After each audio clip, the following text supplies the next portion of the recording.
Doctor Satish Gupta ji मेरे साथ है सर, वोट कास्ट कर दिया? नहीं, अभी जा रहे हैं, बस वोट डालने जा रहे हैं। बहुत लेट हो गए आप? हाँ, ऐसा था, सारे काम करके मैंने किला चलो आराम से चलेंगे। आराम से वोट डालने जाएंगे, चलिए कोई बात नहीं, लोकतंत्र का महापर्व है, जैसे भी भागीदारी निभाए वो उतना ही बेहतर है। क्या लग रहा है 2025 का क्या विजन देखते हैं? अरे मोदी जी वापस आ रहे हैं मैडम, बिल्कुल क्लियर है कि देश का विकास होगा। अगर देश का विकास होगा तो आर्थिक स्थिति में जो हमारा पूरे विश्व में नंबर 3 जो शक्ति बनने जा रहा है, आज मोदी जी ही है सब कुछ जो भी है। तो मैं भी अपील करना चाहूँगा कि जितने भी लोग हैं देश के हित में वोट करें, क्योंकि देश अगर आगे बढ़ेगा तो हमारा भी विकास होगा। हमारा जो आने वाला भविष्य है, जो इतने भी बच्चे हमारे आगे वाले पढ़ने के लिए उनको जॉब की जो तकलीफ है वो सारी दूर हो जाएगी, ऐसा हमारा मानना है। अगर पिछली सरकार की बात कर ले तो वो कहते हैं कि हमने राजस्थान में नौकरियां बहुत बांटी हैं, रोजगार के बहुत अवसर दिए हैं, तो हमें मौका क्यों नहीं? मैडम, नौकरियां बांटी, वो खुद भी जानते हैं कि कितना काम किया। मात्र जब चुनाव होने वाले थे 6 महीनों में जितनी भी रेवड़ियां बांटी हैं, बाकी काम कुछ भी नहीं हुआ, ना कोई देश के हित में काम हुआ। सिर्फ अपनी सरकार चलाई, 5 साल कोई काम नहीं किया, ना हेल्थ सेक्टर में काम किया, ना उन्होंने एजुकेशन में किया, नए रोजगार दिए। मात्र 6 महीने में नौकरियां निकाल के गए, आज तक उनकी जॉब भी नहीं लगी। डॉक्टर साहब, 25 लोकसभा सीटें क्या लग रहा है कांग्रेस के खाते में कितनी जाएंगी और बीजेपी के खाते में कितनी रहेंगी? मैडम 25 की 25 आने वाली है। वो तो लोग भ्रम फैला रहे हैं कि 1-2 सीट चली जाएंगी, वो गलत फहमी है। बाकी 25 की 25 आनी है। और नहीं, वो तो पूरे डंके की चोट पे कह रही हैं। खुद सोनिया गांधी कह रहे, पार्टी के कार्यकर्ता कह रहे, नेता कह रहे हैं कि 25 में से 25 हमारी। मैडम, पिछली जब विधानसभा के जब चुनाव हुए थे तब उन्होंने कहा था कि कांग्रेस 100% पूर्ण बहुमत से जीतेगी। तो ये तो उनका भ्रम है, क्योंकि वो काम तो करते नहीं, सिर्फ बातें करते हैं। काम के लिए ही वोट डाली जाती है और विकास के लिए वोट डाली जाती है। तो 25 की 25 आने वाली है। मैं तो इस बार कह रहा हूँ 400 पार होगा, 100% होगा, जो नारा दिया है मोदी जी ने। Thank you. कई बार ये भी कहा, कई जगह ये भी सुना जा रहा है कि 400 पार हम होने नहीं देंगे, हम 150 पे समझा देंगे। अब मैडम ये सोचो, जिनकी मानसिकता ऐसी है कि 400 पार नहीं होने देंगे, वो क्या देश चलाएंगे? तो और होने वाला है, क्योंकि पूरा देश जानता है कि करना क्या है। मैं तो कह रहा हूँ, आप किसी भी व्यक्ति से पूछ लो, कांग्रेस वाले से पूछ लो कि मोदी के अलावा प्रधानमंत्री कौन बनना चाहिए, तो कांग्रेस वाले कह रहे हैं मोदी बनेगा।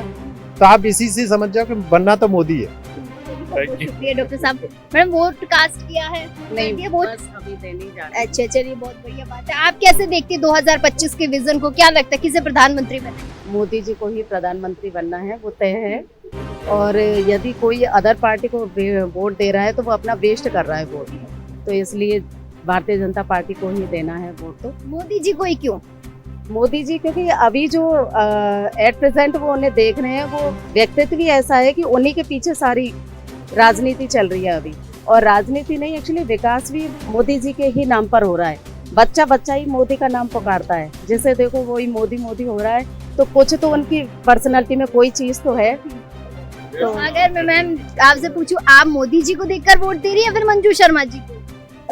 नहीं, मेरा फर्स्ट विजन तो मोदी जी है, बाकी बीजेपी। बहुत बहुत शुक्रिया मैम, वोट कास्ट कीजिए। सबसे पहले तो भावना जी मेरे साथ हैं, यूथ हैं। भावना जी, वोट कास्ट कर दिया? नहीं मैम, अभी जस्ट करने ही जा रही हूँ मैं। यूथ को तो बढ़ चढ़ कर हिस्सा लेना चाहिए ना। Yes ma'am, but some personal problems, that's why. चलिए कोई बात नहीं।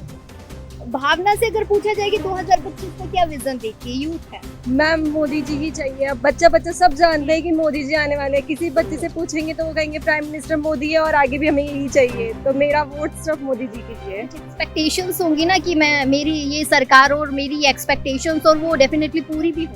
मोस्टली जो एक्सपेक्टेशन है वो सारी मोदी सर ने पूरी कर दी है, और मैं चाहती हूँ कि जो और भी जनरेशन की हैं वो सब आई थिंक वो पूरी फुलफिल करेंगे उस सब। तो ऐसा कोई एक्सपेक्टेशन नहीं है। मोस्टली जितनी भी एक्सपेक्टेशंस है वो सर मोदी जी ने पूरी कर दी है। एक्चुअली सरकार से भी तो एक्सपेक्टेशंस होंगी, आपने तब नहीं हुई आपकी एक्सपेक्टेशंस फुलफिल? एक्चुअली मैम, मेरा फर्स्ट टाइम मोदी जी के लिए वोट जा रहा है, तो इसलिए मेरा मोदी जी के लिए उस सरकार से कोई एक्सपेक्टेशन थी नहीं, क्योंकि हम वोटर ही नहीं थे उस टाइम पे। मोदी जी को देखकर वोट दे रही हैं या उनके काम को देखकर वोट दे रही हैं? उनके काम को देख के वोट दे रहे हैं, क्योंकि उन्होंने इतना अच्छा काम किया। अभी राम मंदिर के लिए उन्होंने इतना अच्छा किया है। आज से पहले राम मंदिर आप भी जानते हैं एक टाइम पे होता था, और अभी इतना अच्छा कर रहे हैं वो। हर चीज में उन्होंने डेवलपमेंट किया है, हमारे देश का विकास कर रहे हैं वो। तो हम तो यही चाहेंगे ना, विकसित भारत हो। पेरेंट्स ने कुछ समझाया होगा किसको वोट देना है किसको नहीं देना, पेरेंट्स से कोई डिस्कशन हुआ होगा? नहीं, इसके रिगार्डिंग कोई पेरेंट्स से डिस्कशन था ही नहीं मैम। सारा हमारा पूरा मेंटली प्रिपेयर थे कि मोदी जी को ही लाना है वापस। और फैमिली ने भी मोदी जी को दिया। मोदी जी की लिए मतलब जितने फैमिली मेंबर्स हैं सब ने भाजपा को ही दिया है, बीजेपी की तरफ से। चलिए, बहुत बहुत शुक्रिया भावना जी। सर है मेरे साथ। धर्मेश जी, क्या लग रहा है, सुबह से वोटिंग हो रही है, कैसा रुझान है जनता का? मैडम, रुझान बहुत अच्छा है, जनता बढ़ चढ़ के हिस्सा ले रही है मतदान में। आज ये मतदान का महापर्व है और इसमें बढ़ चढ़ के हिस्सा ले रही है और 100% अभी 40% हमारा मतदान हो चुका है। शाम तक प्रयास रहेगा, हम 70% तक करवाने की कोशिश क्या करेंगे। लग रहा है, बीजेपी के खाते की और कांग्रेस के खातों की बात कर ले, किसके पास कितना प्रतिशत जाने वाला है? तो मैडम, अगर मैं मेरे वार्ड की अगर आज बात करता हूँ तो आप 100% 99% वोट मोदी जी को जा रहे हैं। 25 लोकसभा सीटें, क्या लग रहा है दोनों ही पार्टियों के खाते में कितनी जा? 25 की 25 जीतेंगे, श्योर है। कौन जीतेगा? मोदी जी जीतेंगे। मोदी जी के नाम पे वोट पड़ रहा है और राम मंदिर के नाम पे वोट पड़ रहा है। तो कहीं कैंडिडेट को देखकर क्यों नहीं दे रही जनता वोट, क्या लगता है? देखो जी, कैंडिडेट को भी मोदी जी के यहीं जाना है, उनको भी लोकसभा में बैठना है, तो जरूरत ही नहीं है कैंडिडेट को देखना, क्योंकि उनको भी बैठना वहीं है और जयपुर की बात वहीं कहनी है। और अगर ऐसा हो जाए ये जीत जाता है और कैंडिडेट कभी जनता के बीच नहीं पहुंचे, जनता की बात नहीं सुने, फिर? देखो, वादा उन्होंने किया है जनता के बीच आऊंगी तो वो आएंगी, ये श्योर है, तो वो वादे से तो मुकरेंगी नहीं। और धर्मेश जी से पूछा जाए, आप क्या भविष्य देखते हैं कांग्रेस का राजस्थान?